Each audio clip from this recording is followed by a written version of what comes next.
เป็นคนเฮินเปิ่นเยาจึงสำกึดข้อความเจออันแก้วกายสู่ปีใจเยายุ่มห่างลีอ่อนนางหูสมต่างหักสู่เยายกเอาใจนางเมาแต่ให้นางไล่ตกไม่สู่เยาพิงเมื่อเลิงลาวแลงนั้นนางห้องความขอบใจถึงตั้งวนคืนตกน้ำตาปานปนยิงเปมากามหายสั่งแต่กว่าเป็นตกน้ำเป็นแต่ไหนมาเอาตั้งหักใจกว่าคืนลาสาวห้องความนางเฮาหักสู่อำพามไหลลองตั้งไม่ใจเยา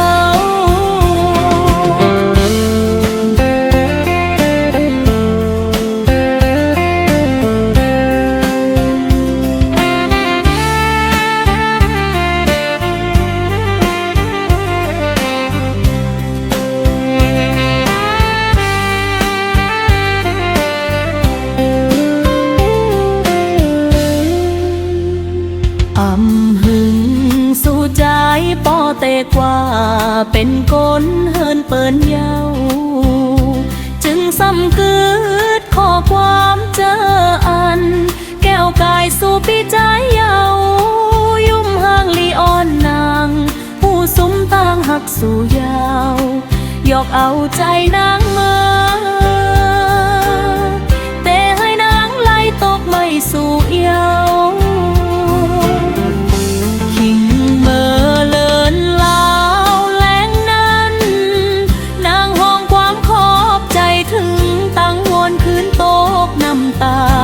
ปานโกนยิงเปมากามหา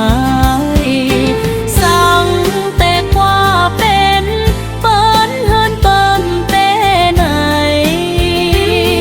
มาเอาตั้งหักใจกว่าคืนลา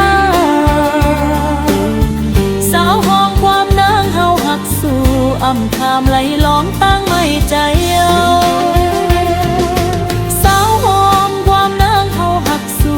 อำคามไหลล้อมตั้งไม่ใจเยาสาวห้องความนางเฮาหักสู่อำคามไหลล้อมตั้งไม่ใจเยา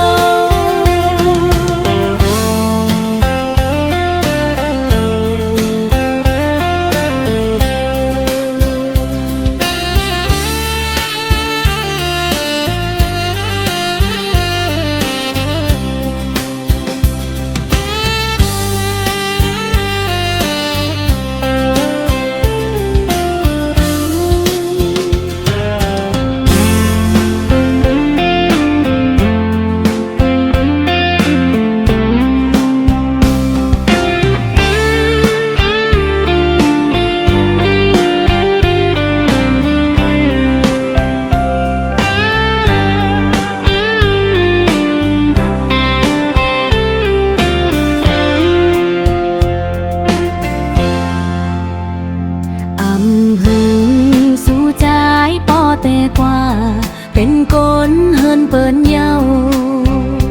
จึงสำกึดข้อความเจออันแก้วกายสู่ปีใจเยายุ่มห่างลีอ่อนนางผู้สมตั้งหักสู่เยาหยอกเอาใจนางเมา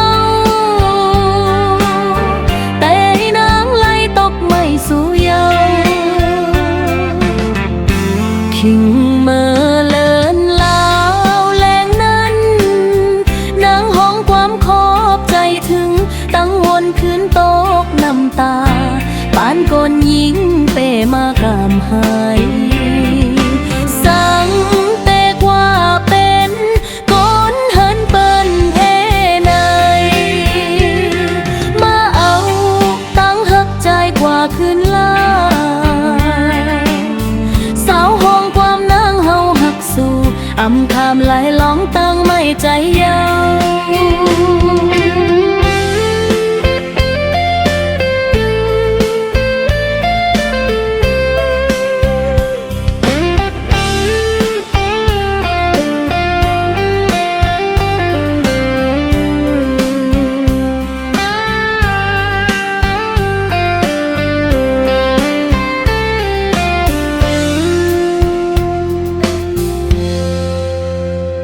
อำหึงสู่ใจปอเตกว่าเป็นคนเฮินเปิ้นเย้าจึงซ้ำกึดข้อความเจออันแก้วกายสู่ปีใจยาวยุ่มเฮิงลิออนนางหูสุมตั้งหักสู่ยาวหยอกเอาใจนางมาแต่ให้นางไล่ตกไม่สู้ยาวคิงเมื่อเลอลาวแรงนั้นนางห้องความขอบใจถึงตั้งอ่อนคืนโตกน้ำตาปานโกนยิงเปมากามหายสังเตกว่าเป็นป้องไหลมันเตไหนมาตั้งหักใจกว่าขึ้นลาสาวห้องความนางเฮาหักสู่อำคำไหลร้องตั้งไม่ใจเยาวสาวห้องความนางเฮาหักสู่อำคำไหลร้องตั้งไม่ใจ